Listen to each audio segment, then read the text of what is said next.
जय Hind, good morning मेरे प्यारे बच्चों।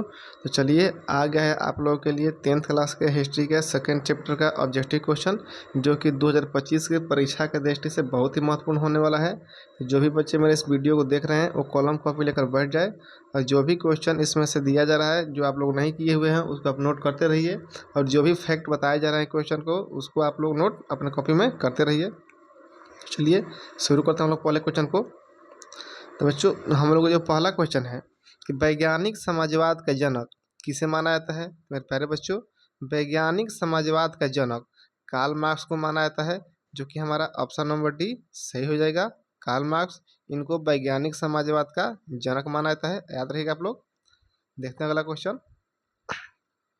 अगला क्वेश्चन है लाल सेना का गठन किसने किया था। तो मेरे प्यारे बच्चों, लाल सेना का गठन टाटस्की ने किया था, जो कि हमारा ऑप्शन नंबर सी सही हो जाएगा, टाटस्की। देखते हैं अगला क्वेश्चन।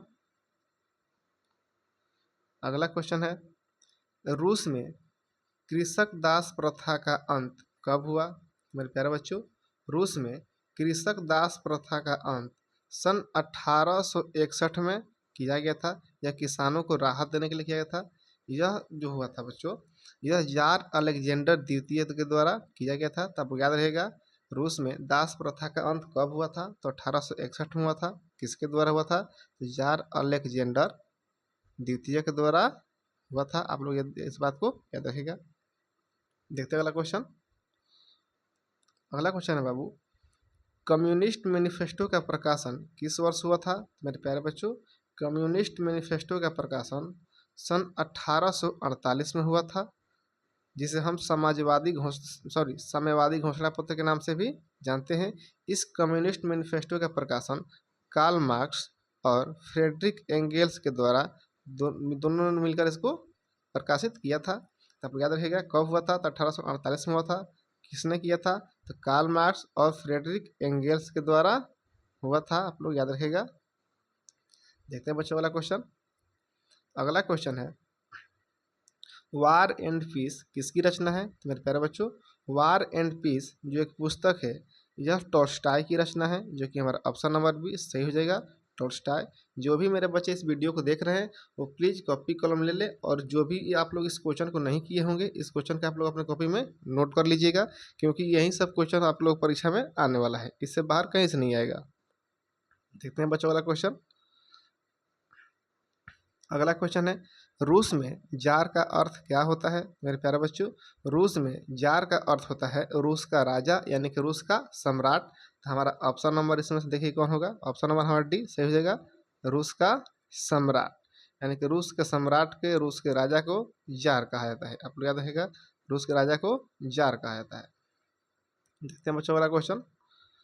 अगला क्वेश्चन है कार्ल मार्क्स का जन्म कहाँ हुआ था। तो मेरे प्यारे बच्चों, कार्ल मार्क्स का जन्म सन 1818 में जर्मनी के राइन प्रांत के ट्रियर नगर में हुआ था। तो आप लोग याद रखेगा कहाँ हुआ था। 1818 में हुआ था। कहाँ हुआ था। तो जर्मनी के राइन प्रांत के ट्रियर नगर में हुआ था। तो हमारा ऑप्शन नंबर बी सही हो जाएगा, जर्मनी में। देखते हैं बच्चों वाला क्वेश्चन। अगला क्वेश्चन है प्रथम इंटरनेशनल की बैठक कब हुई थी। तो मेरे प्यारे प्रथम इंटरनेशनल की बैठक हुई थी, यानी पूछ रहे कहाँ हुई थी। मेरे प्यारे बच्चों, प्रथम इंटरनेशनल की बैठक लंदन में हुई थी, जो कि हमारा ऑप्शन नंबर डी सही हो जाएगा, लंदन में। और कब हुई थी। सन 1864 में हुआ था। आप याद रखेगा कि प्रथम इंटरनेशनल का स्थापना कब हुआ था। तो 1864 में हुआ था। और यही पूछे कि द्वितीय इंटरनेशनल का स्थापना कब हुआ था।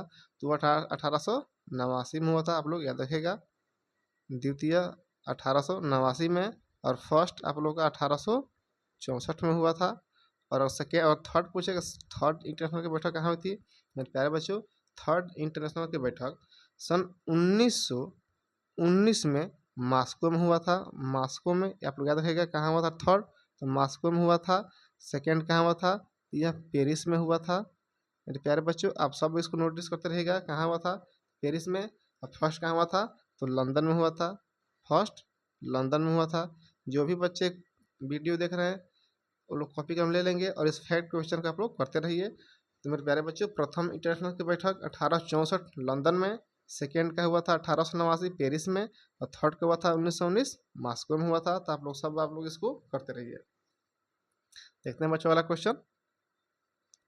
अगला क्वेश्चन है, प्रथम इंटरनेशनल की बैठक किस वर्ष हुई थी? तो मेरे प्यारे बच्चों, अभी हमने आपसे बताया कि प्रथम इंटरनेशनल की बैठक, जिसको हम प्रथम अंतर्राष्ट्रीय संघ के भी नाम से जानते हैं, तो इसकी बैठक सन 1864 में हुआ था मेरे प्यारे बच्चों। तो आपको याद रहेगा कि प्रथम इंटरनेशनल की बैठक 1864 में हुआ था, लंदन में हुआ था। देखते हैं बच्चों वाला क्वेश्चन। अगला क्वेश्चन है, साम्यवादी शासन का पहला प्रयोग कहाँ हुआ था? तो मेरे प्यारे बच्चों, साम्यवादी शासन का पहला प्रयोग रूस में हुआ था, जो कि हमारा ऑप्शन नंबर ए सही हो जाएगा, रूस में। देखते हैं अगला क्वेश्चन बच्चों। अगला क्वेश्चन है, चेका क्या था? मेरे प्यारे बच्चों, चेका जो था एक पुलिस दस्ता था, यानी एक पुलिस की एक टुकड़ी थी, जो कि हमारा ऑप्शन नंबर ए सही हो जाएगा, पुलिस टुकड़ी। देखते हैं बच्चों अगला क्वेश्चन। अगला क्वेश्चन है, निम्नांकित में कौन यूरोपियन समाजवादी नहीं था? मेरे प्यारे बच्चों, इनमें से हम लोग देखेंगे कि कौन यूरोपियन समाजवादी नहीं था। मेरे प्यारे बच्चों, इनमें से जो कार्ल मार्क्स है वह यू हो जाएगा, क्या हो जाएगा हमारा इसमें बाबू? कार्ल मार्क्स या एक यूरोपियन समाजवादी इनको नहीं माना जाता है। तो हमारा ऑप्शन नंबर सी सही हो जाएगा, कार्ल मार्क्स। देखते हैं बच्चों अगला क्वेश्चन। अगला क्वेश्चन है, बोल्शेविक क्रांति कब हुई थी? तो मेरे प्यारे बच्चों, जो बोल्शेविक क्रांति हुई थी वह नवंबर 1917 में हुई थी। तो हमारा ऑप्शन नंबर बी सही हो जाएगा, नवंबर 1917। मेरे प्यारे बच्चों, आप लोग याद रहेगा, जो रूस में जो रूस की 1917 की जो पहली क्रांति हुई थी, उसे हम रूस की 1917 की पहली क्रांति को हम लोग फरवरी क्रांति के नाम से जानते हैं, और रूस की 1917 की दूसरी क्रांति को हम लोग बोल्शेविक क्रांति यानी कि अक्टूबर क्रांति के नाम से भी जानते हैं। तब याद रहेगा, क्वेश्चन पूछता है कि 1917 की रूस की पहली क्रांति को किस नाम से जाना जाता है? तो पहली क्रांति को फरवरी क्रांति के नाम से जाना जाता है, और दूसरी क्रांति को 1917 की दूसरी क्रांति को बोल्शेविक क्रांति अथवा अक्टूबर क्रांति के नाम से भी हम उसको जानते हैं। तो आप लोग नोट कर लीजिएगा इसको और याद रखिएगा। देखते हैं अगला क्वेश्चन।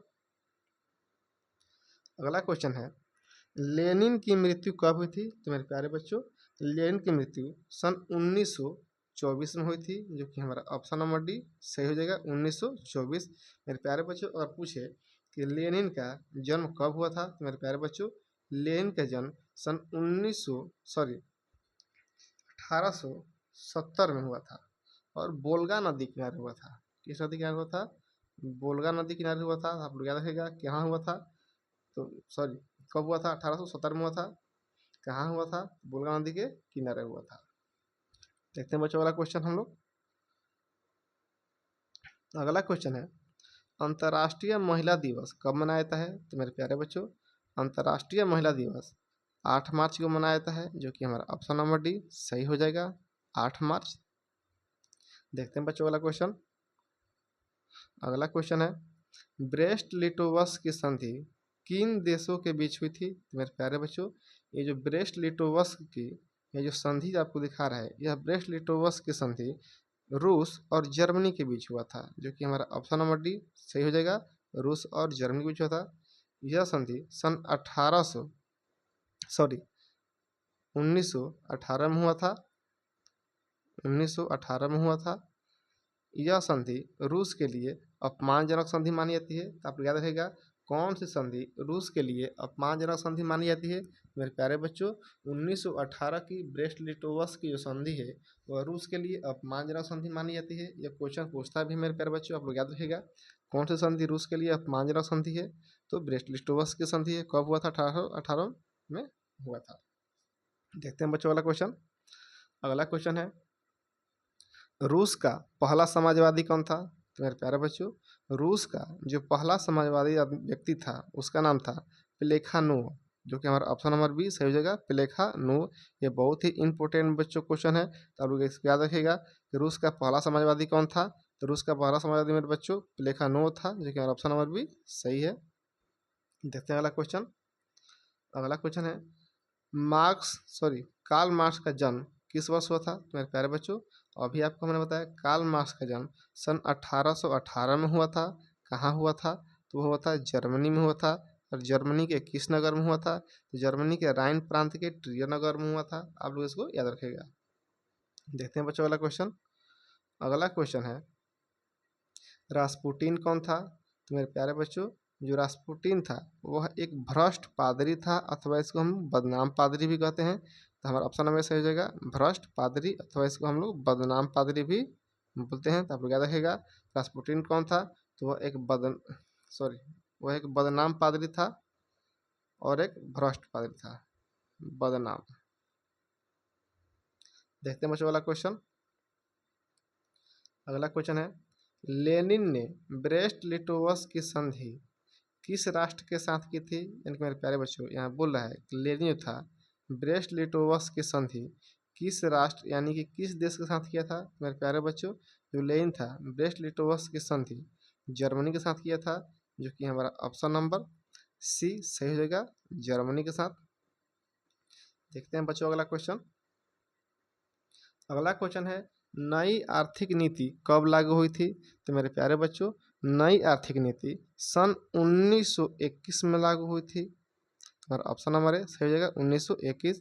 अगर पूछे कि नई आर्थिक नीति 1921 में किसके द्वारा लागू की गई थी, तो यह किया गया था लेनिन के द्वारा किया गया था। आप लोग ये भी याद रखिएगा किसके द्वारा किया गया था नई आर्थिक नीति को लागू 1921 में, तो लेनिन के द्वारा किया गया था।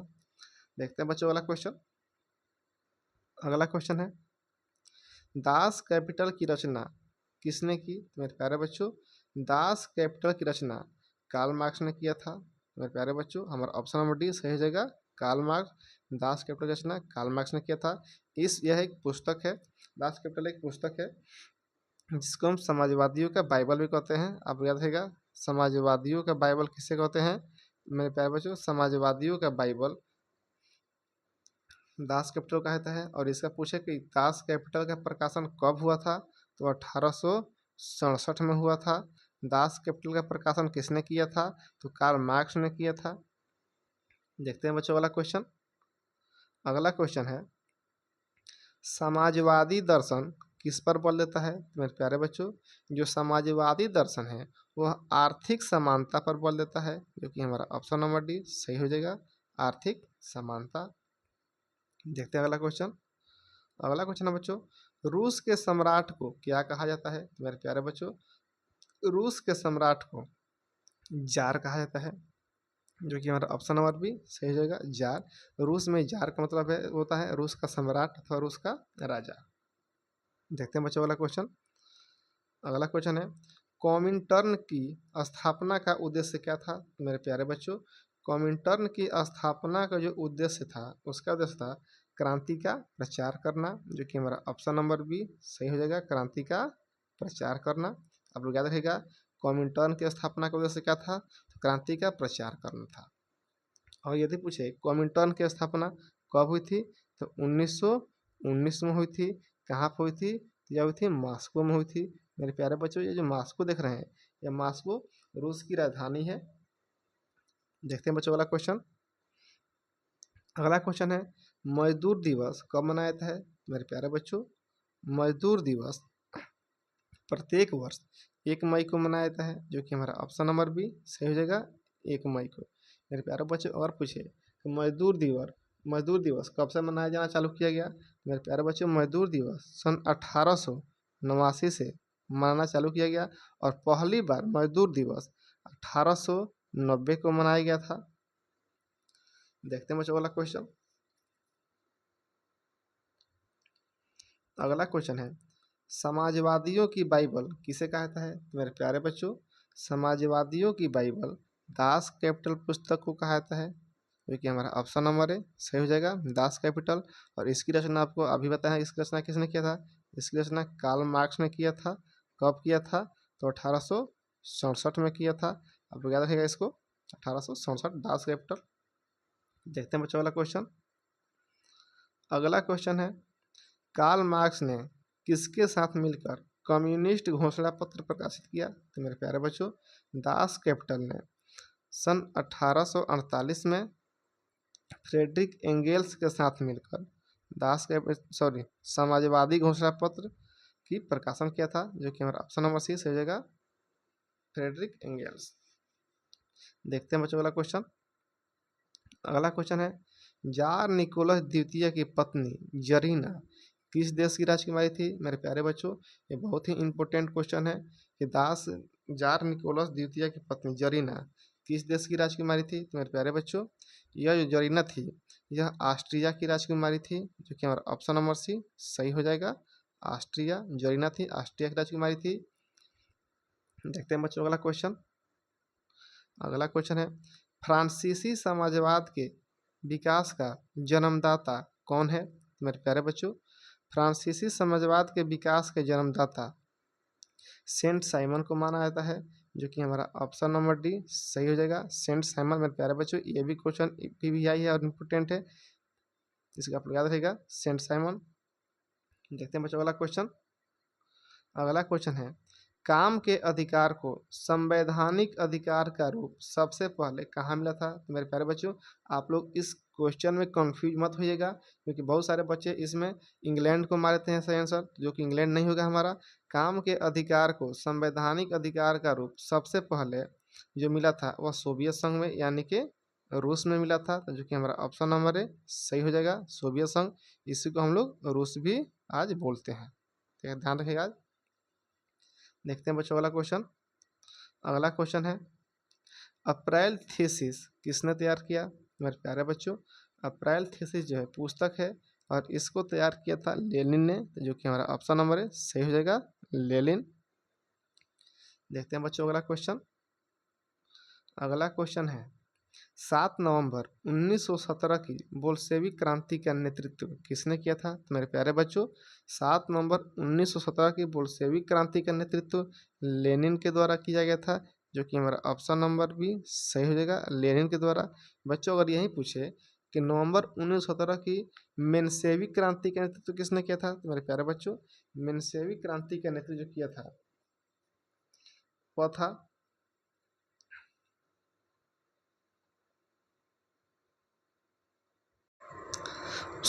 उसका नाम था मेरे प्यारे बच्चों करेंस्की। आप याद रहेगा, उसका नाम था करेंस्की। मेरे प्यारे बच्चों, 1917 की नवंबर क्रांति में जो बोल्शेविक क्रांति जिसको हम बोलते हैं, उसका नेतृत्व किया था लेनिन किया था, और मेन्शेविक दल का जो नेता था, यानी कि मेन्शेविक क्रांति का नेतृत्व करेंस्की के द्वारा किया गया था। तो आप लोग याद रखिएगा कि मेन्शेविक दल का नेतृत्व किसने किया था? करेंस्की किया था। और बोल्शेविक दल का नेतृत्व किसने किया था? तो लेनिन किया था। देखते हैं बच्चों अगला क्वेश्चन।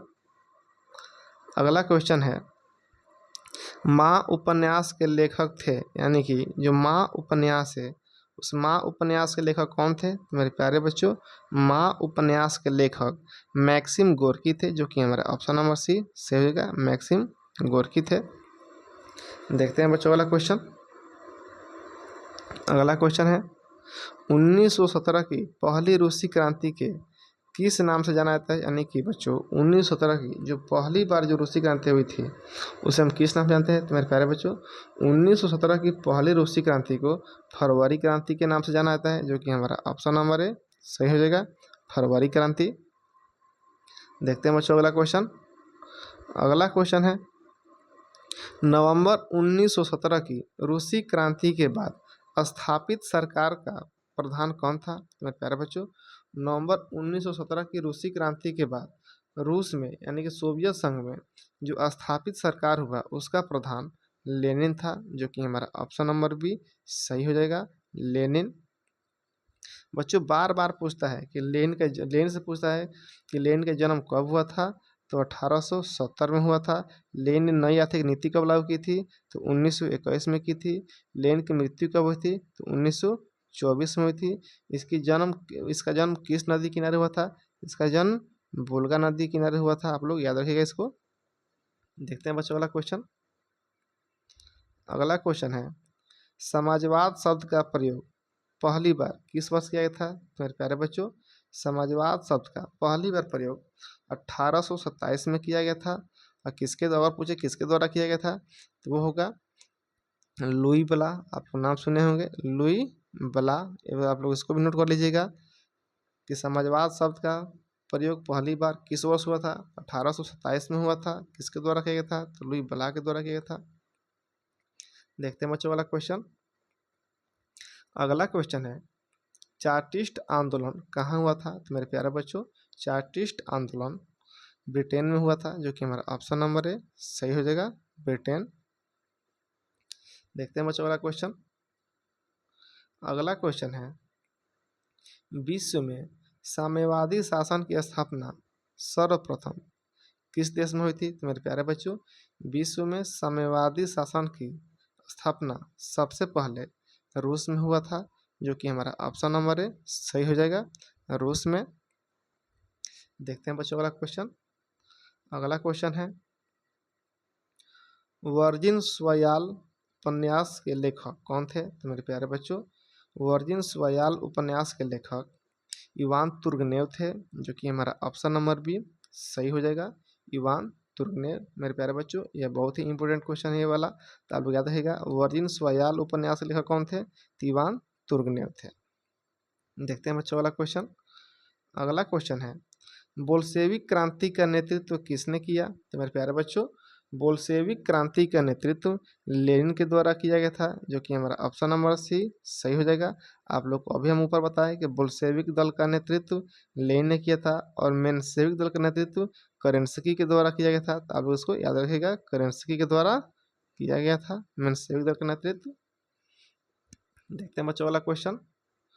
अगला क्वेश्चन है, 1917 की, अगला क्वेश्चन है बच्चों, 1917 की रूसी क्रांति के समय किस जार का शासन था? यानी मेरे प्यारे बच्चों बोल रहा है, 1917 की रूस की क्रांति के समय रूस में किस जार का यानी कि किस सम्राट का शासन था? तो मेरे प्यारे बच्चों, जब 1917 की रूस की जब क्रांति चालू हुई तो उस समय रूस में जार निकोलस द्वितीय का शासन था, जो कि हमारा ऑप्शन नंबर डी सही हो जाएगा, जार निकोलस द्वितीय। तो देखते हैं मेरे प्यारे बच्चों अगला क्वेश्चन। अगला क्वेश्चन है, कोलखोज की योजना किसने आरंभ की? तो मेरे प्यारे बच्चों, कोलखोज की योजना स्टालिन के द्वारा आरंभ की गई थी, जो कि हमारा ऑप्शन नंबर बी सही हो जाएगा, स्टालिन, इसने ही कोलखोज की योजना आरंभ की थी। बच्चों पूछता है कि स्टालिन किसका उत्तराधिकारी था? तो मेरे प्यारे बच्चों, जो स्टालिन था यह लेनिन का उत्तराधिकारी था। आप लोग याद रखिएगा, किसका उत्तराधिकारी था? तो लेनिन का उत्तराधिकारी था। मेरे प्यारे बच्चों, यहाँ से एक और क्वेश्चन पूछता है कि स्टालिन का अर्थ क्या होता है? मेरे प्यारे बच्चों, स्टालिन का अर्थ होता है फौलादी पुरुष। क्या होता है मेरे प्यारे बच्चों? फौलादी पुरुष। आप लोग कॉपी में इसको नोट कर लीजिएगा कि स्टालिन किसका उत्तराधिकारी था? तो लेनिन का उत्तराधिकारी था। स्टालिन का अर्थ क्या होता है? इसका अर्थ होता है फौलादी पुरुष। देखते हैं बच्चों अगला क्वेश्चन। अगला क्वेश्चन है, साम्यवादी घोषणा पत्र के लेखक थे, यानी कि साम्यवादी घोषणा पत्र के लेखक कौन थे? तो मेरे प्यारे बच्चों, साम्यवादी घोषणा पत्र के लेखक दो लोग थे, एक थे फ्रेडरिक एंगेल्स और दूसरे थे कार्ल मार्क्स, जो कि हमारा ऑप्शन नंबर डी सही हो जाएगा, कार्ल मार्क्स। दो लोगों ने इसको मिलकर लिखा था, कार्ल मार्क्स और फ्रेडरिक एंगेल्स। सन 1848 में लिखा था। याद रखिएगा कि समाजवादी घोषणा पत्र का प्रकाशन किसने किया था? तो कार्ल मार्क्स और फ्रेडरिक एंगेल्स के द्वारा किया गया था। अब कब किया गया था? तो 1848 में किया गया था।